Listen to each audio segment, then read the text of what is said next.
So Kriging is spatial prediction. And what we'll do is first, I'll spend a little bit of time giving some of the background where this is coming from. Then we'll give a very basic overview of the types of Kriging models that are being used. And then I'll walk you through an example so you get a sense a little more intuitively of what is exactly going on in the black box. Because unfortunately, when you will be doing this in the lab, especially in geostatistical analysts, it's click, click, go, and out comes a beautiful map. And you have hopefully some idea where that's coming from, but if you've never thought about this, it's just a map, and it could be garbage.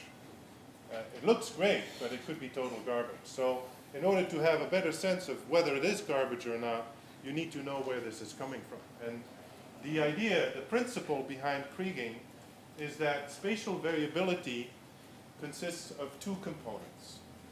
And it's very important to remember this because most of our focus will be on the small scale component because that's the one where we deal with spatial autocorrelation. So the whole Kriging will tend to emphasize that because that's where the spatial covariance comes in.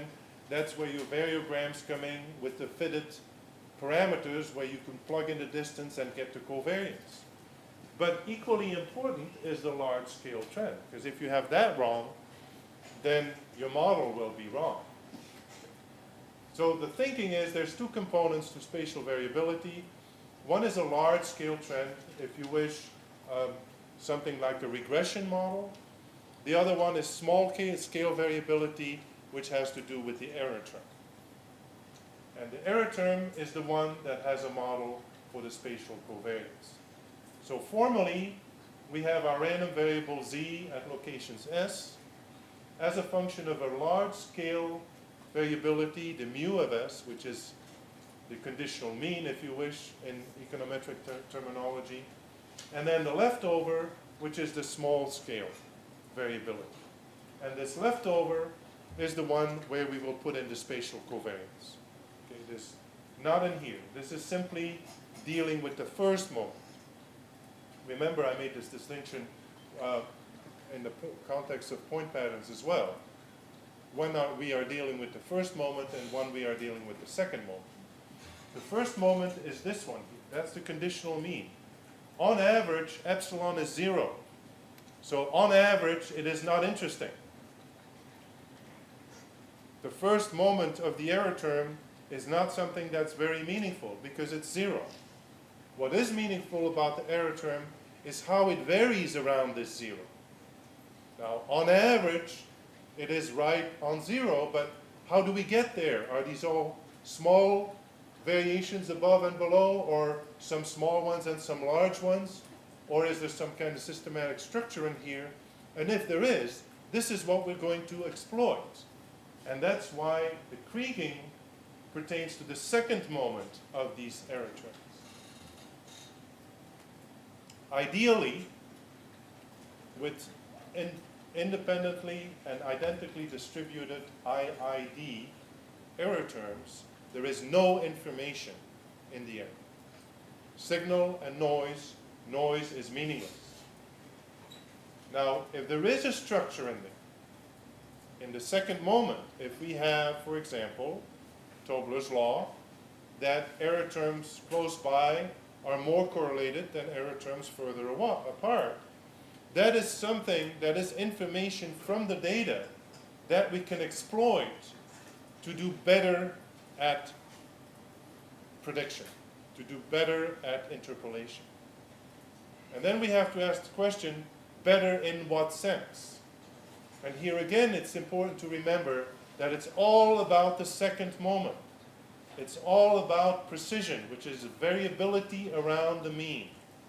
Because the mean is the same, because it washes out. On average, this error term is gone. So what we're interested in is coming up with a prediction method, a spatial interpolator that somehow exploits the information about the spatial structure that's embedded in the spatial covariance of the error term. And because we're exploiting more information, we do better. Statistics is all about extracting information. So if you ignore the information that may be in the structure for the error terms, you're not going to do as well as if you take that into account. That's just a very simple principle. So then, to move from this model, large-scale trend, small-scale variability, to prediction, we need to work with the two parts. And this, again, it's important not to forget that. We will tend to emphasize the second part, because that's where the spatial comes in. But without a good first part, you're not in business either. And there's a critical factor here for the first part. So the first part is a large-scale trend, which is, you can think of as a mean or a conditional mean, conditioned upon exogenous explanatory variables, these x variables. Remember what the purpose is. We try to come up with data for locations where we do not observe any data. If we don't observe anything, we're out of business. Why? Because we don't have x either. So if you're going to do spatial interpolation and you have a model for the large-scale trend, that model has to contain variables that you can observe in those locations where you have no observations. Okay. So what do we use? What is the easiest thing to use is the coordinates of those locations. And that's why, in practice, the bulk of applications of geostatistics and Kriging prediction have a polynomial in the x and y, I should say, in the latitude, longitude, the coordinates of the locations as the model for the large-scale trend. Now, as a model, that's not great. That's the ultimate geographical determinism. Okay? If my cancer risk is modeled by my x and y coordinates, all I have to do is move over a little bit and my risk changes. So in some contexts, that's not a very meaningful thing, but we don't care. Because the reason we use these trend surface models is not to explain, but it's to predict. It's just like in time series. If you have a good trend over time, you don't care what causes that trend, as long as you can use the trend to say something about tomorrow. So it's the same way. We use a polynomial which lets us get pretty fancy about variability in space, because it doesn't have to be linear, it doesn't have to be a flat space, or even quadratic, which would be a parabola. Once you get into the higher powers, you get very fancy surfaces. So you can use this to fit a surface that models the overall large-scale trend. Then around that trend, we have variability. And that's where the second part comes in. And if you wish, it's a spatial structure of the residuals of the first model. So we start with a model for the large-scale trend, which typically is some kind of polynomial in the coordinates of the locations. Then with what's left,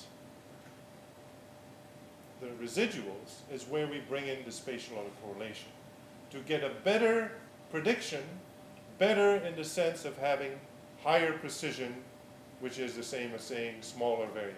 That's the second moment, not the first moment. Now what if we don't want to use a trend surface model? Okay, say we want to, one of our examples, one of the sample data sets is house prices for Baltimore. And we have a bunch of characteristics of the houses, including their locations, but we want to predict a house price. So how would this actually work? What would we need? What we would need is for unknown locations, say houses that haven't sold yet, we would need the characteristics of that house, just like we need it for any other observation. But once we have the characteristics of that house, we can come up with a predicted value, just like in any regular prediction, which only takes into account this large-scale trend, But we can do better by taking also into account the spatial structure of the residuals, which is where the Kriging comes in. So in terms of the average, there really isn't any difference. The difference comes in the precision. And you can think of precision of, in practice, how right you are, right? If, and this is my example again, if you have in the freezer and have on the stove, on average, you're comfortable. But that average is not really a good predictor of what is going on in your data set. Now, if you're much narrower around the average, then you have a much better prediction. It's just like with the weather, if you say, well, the temperature is going to be between 30 and 75 Fahrenheit, that's not very useful. On average, you're right. But in terms of range, there's a lot of uncertainty. So if you can narrow that down and you can say, well, it's going to be between 62 and 67, maybe the same average. It's probably not if you do them. I'm just making them up on the fly. But it may be the same average, but it's much more precise. You know much more about the phenomenon at hand, and that's really what it is about. Kriging, specifically then, is a BLUP, a best linear unbiased predictor. And it's important to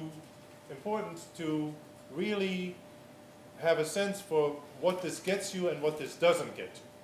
Okay. Sounds great, and it is great, but it is not the greatest necessarily, because each of these are limitations. So the Kriging predictor is a method where you use the covariance structure as a function of distance to get better precision. So it's all about the second moment. It's all about precision. So what does this BLUP mean? It means, obviously, it's a predictor. That's the P, right? It's linear. That means there may be some nonlinear predictors that do better than your linear predictor. The linear means that this mu of x is a linear function of the x, not a nonlinear. Let me qualify that. It's a linear function of the parameters. The parameters have to be linear. The x's may be x squared or log of x. That doesn't matter. The parameters have to be linear. But that's a restriction, because there may be nonlinear models, and a lot of phenomena are nonlinear, that would do much better than a linear model. Second, it's unbiased. Now, unbiased, we tend to like unbiasedness, but it's not necessarily the best, because there's two criteria. One is the mean, and the other one is the variability around the mean. So you could have an estimator or a predictor in this case that is unbiased but with a huge variance around the mean, versus one that's a little bit biased but has great precision.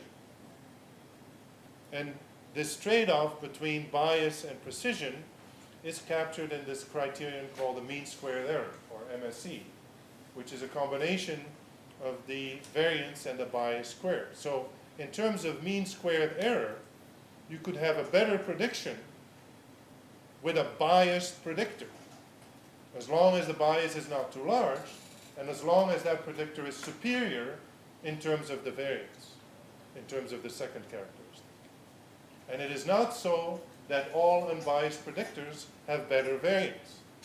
There are biased predictors that may have smaller variances. So then you have this trade-off between unbiasedness and having a smaller variance. And in Bayesian analysis in particular, this trade-off is made explicit, where you, in a lot of classical statistics, we tend not to think about this because we're so indoctrinated by unbiasedness or consistency being such a great thing. But if you're interested in predicting, sure, you want to be on the mark on average, but if that means you're really off the mark a lot and way off the mark a lot, it doesn't do you any good. What you really want to be, you might be a little bit off the mark, but if you're only a little bit off the mark, that's actually better than being on the mark on average but way off all the time.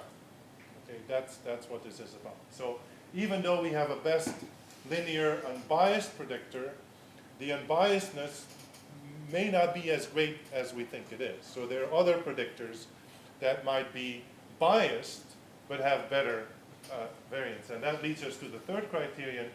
The best thing has to do with the second moment with the error variance.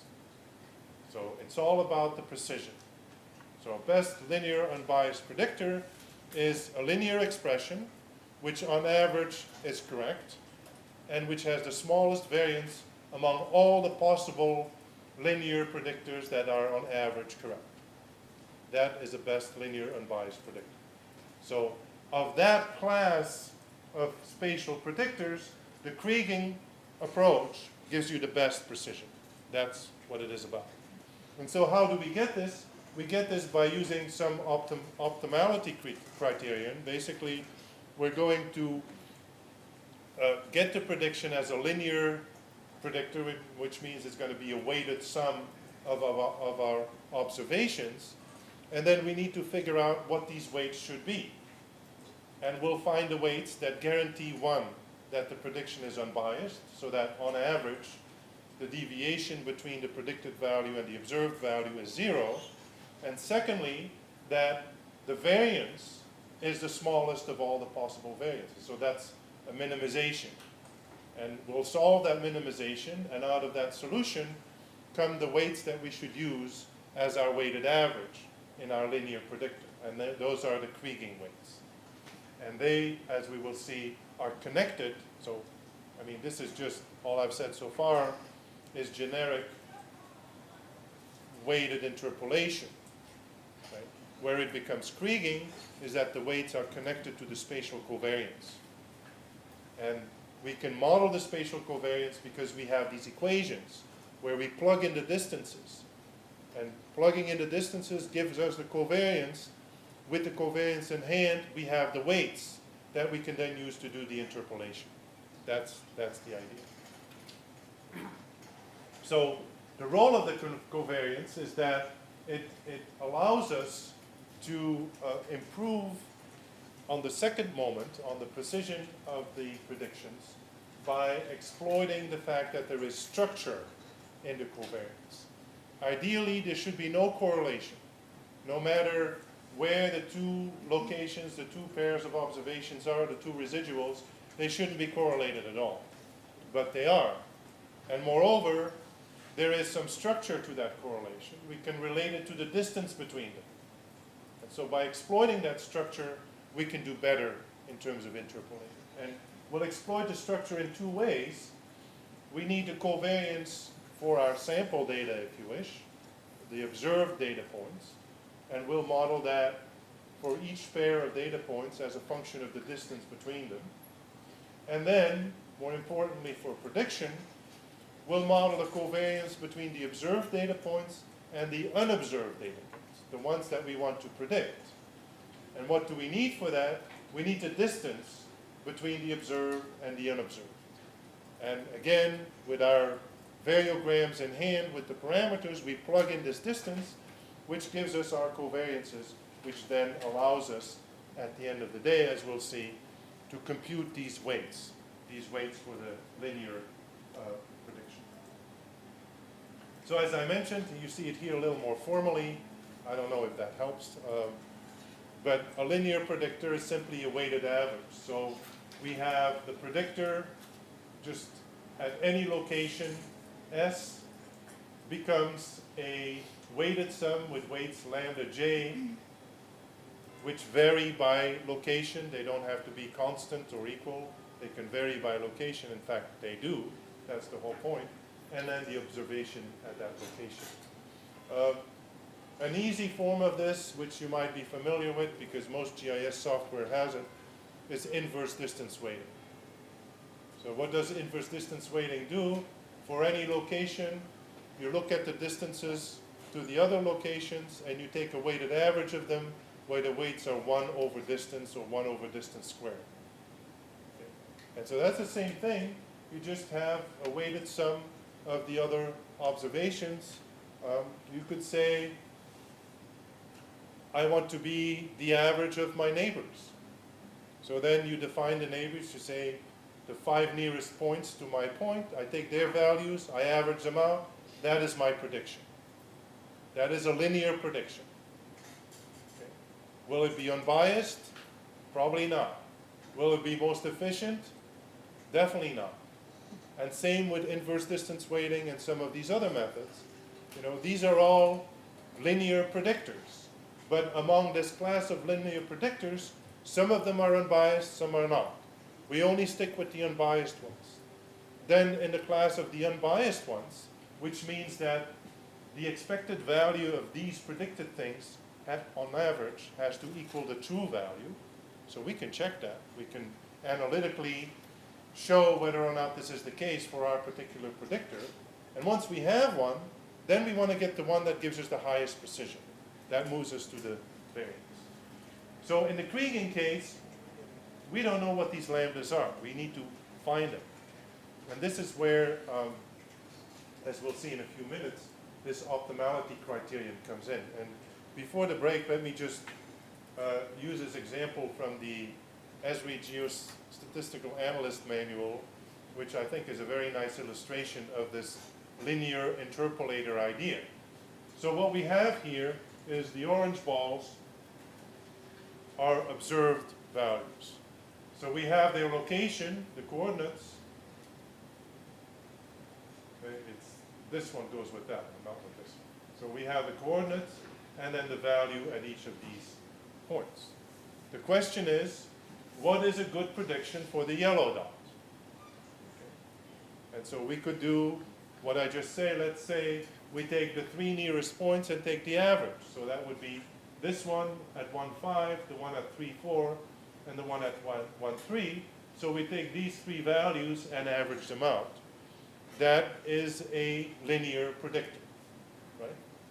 Or we could take the distances from the yellow one to each of the orange ones and do an inverse distance weighting averaging, and that would be another predictor. What we'll do in the Kriging is get our weights somehow from this optimization, the minimum variance, and then plug those in and do the same thing.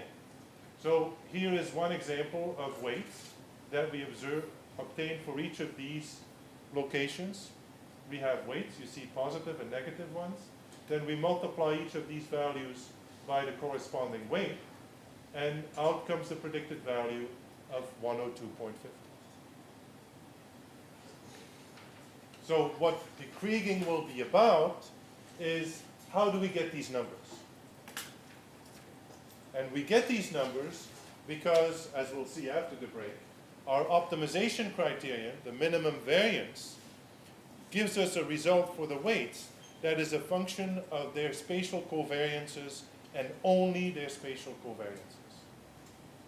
And with that in hand, we have our functions, our theoretical variograms, which give us the semi-variance, which we can turn into the covariance because we know the relationship. Gamma h is C0 minus CH. So with either one of these sides, we can get to the other side.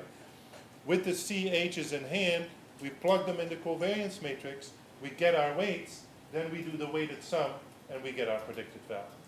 That's, in essence, the procedure. So we'll do this after the break.